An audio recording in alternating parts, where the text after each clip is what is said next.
why black people don't boycott Ghetto Gagging.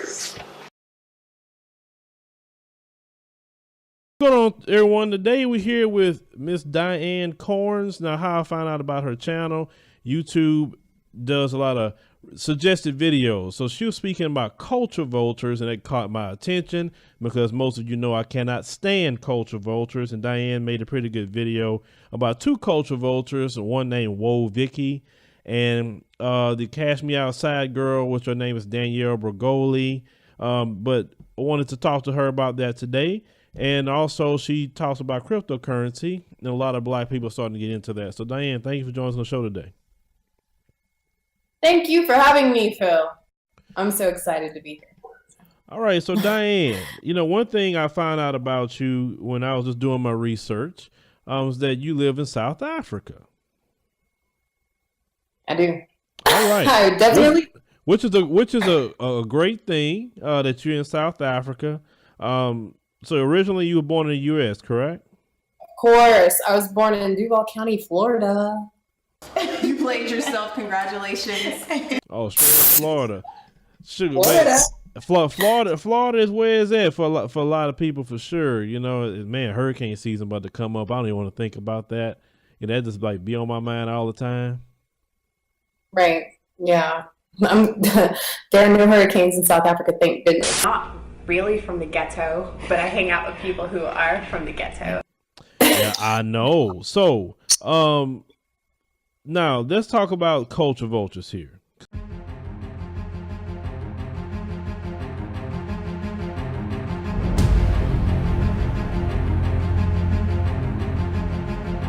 Right? So, okay, sure. What's new? Let's see. Okay, so let's talk about the Black Panther movie. Okay, I didn't watch the movie. Okay, wait, I don't think I should actually say that. Let's start it over. No, don't start over. Can I crop it? You're gonna crop it out? We can, but it doesn't matter. If you didn't watch the movie, it's no, fine. The reason you're bringing this up. No. The movie. No, it's fine, because I didn't even watch the movie until the other day, so... Okay, You're not like a bad black person if you didn't watch the movie yet. I didn't watch the movie, but I was watching a review that you showed me. Right. And so I thought, let me just watch this review since I didn't watch the movie, so that I know exactly what I'm expecting. And... This review that we're going to discuss of this movie was done by Dr. Umar Johnson. So more and more from Brother Ryan Coogler. All of the actresses did an excellent job. Lupita, an excellent job. T'Challa, okay. Brother Boseman, excellent job. Okay, Michael B, excellent job. The Queen who played Okoye, the leader of the Dora Milaje, the military, excellent job. She's the same sister who played Tupac's mother. The acting was A+. They did an excellent job. What I loved most about Black Panther was the fact that they had an entire cast of richly melanated Africans. For the first time, black some African studies major, obviously knows a lot about African history, but he makes a freaking 3-hour-long review of a 2-hour movie, which is super self-indulgent. And we watched it and we couldn't finish it. No, we couldn't finish it. No, I mean, it takes so long. Eventually you kind of get bored. Yeah, even though you don't know what the movie's about, or you kind of have an idea. So it's just, he goes in too deep and it's unnecessary, and I just don't get him. And out of everything he said, the hair topic really touched me. That's what, that topic, I was like, are you for real? What did he say? First of all, in his review of this Black Panther movie, he goes and says, oh, the black African women in this movie wore their good old nappy hair. They wore their good old nappy hair. Well, in that same breath, was that supposed to be a compliment or a freaking insult to black women, or what? And then what did he say? He calls for black men to demand? Who still demands nowadays? I mean, come on.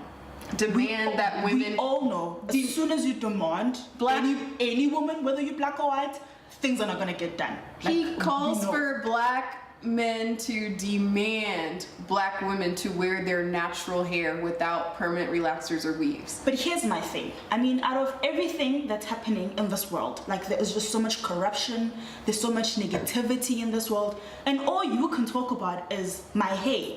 So because I have a weave, it means I'm not black enough? Well, like, wait, let's talk about that, because he's telling, you know, ironically enough today, I'm the black American wearing my real hair, and then you're the African wearing your weave. And Yeah, that's I'm not black fine. enough. But the funny thing is how he tried to mischaracterize, right, black American women and say, oh, you need to be like your African sisters and wear your hair natural and stop wearing wigs and weaves because African people don't do that. And that's weird, because here's the thing.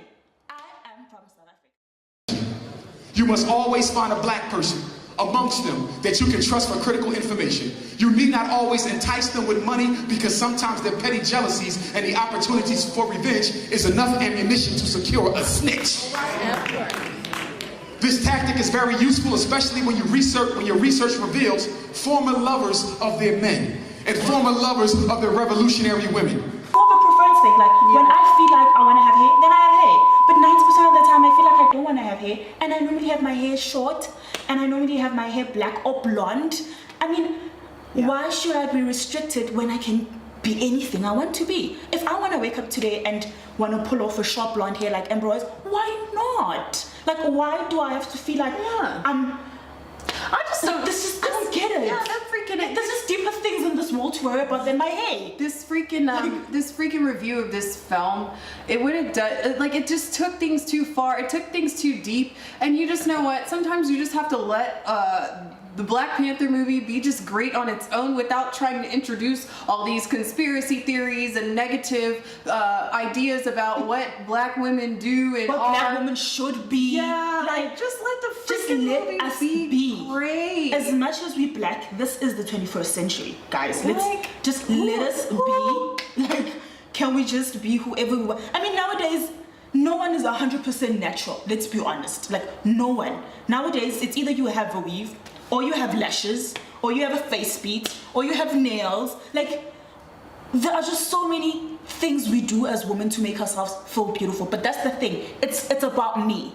It has nothing to do with my identity. It has nothing to do with me feeling like I'm not black enough, or I'm not beautiful. I want to look like the next white woman. White women put on weaves as well. Like, literally. They started off with clip-ons because it was easier for them. Now they put on a full-ass wig like us. Like, They do. a full-on wig like us. I mean, Kim from the Real Housewives of Atlanta, she puts on weaves, like a full-on wig. And there's nothing wrong with that.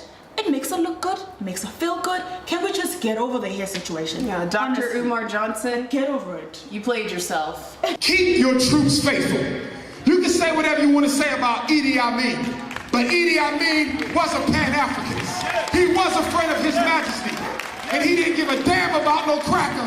One thing I like about Idi Amin is whenever the European diplomats came to Uganda and got off the plane, Idi Amin would make them bow on both knees. He said, I'm the king of Uganda, you bow before you talk to me. That's right.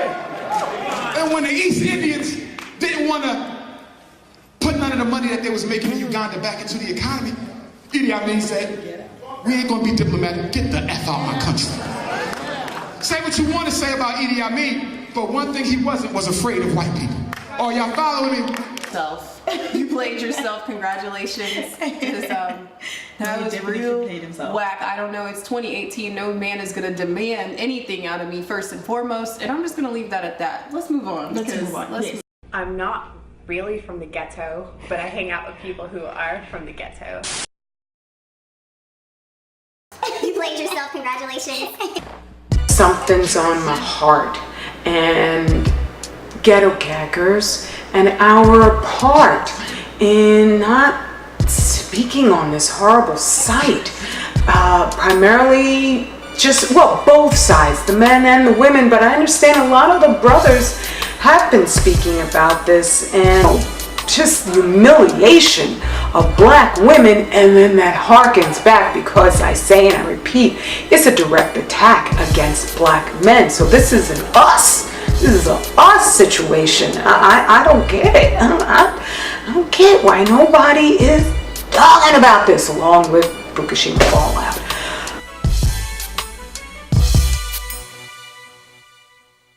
Here's the plan. 1 million Ghetto Gagger babies.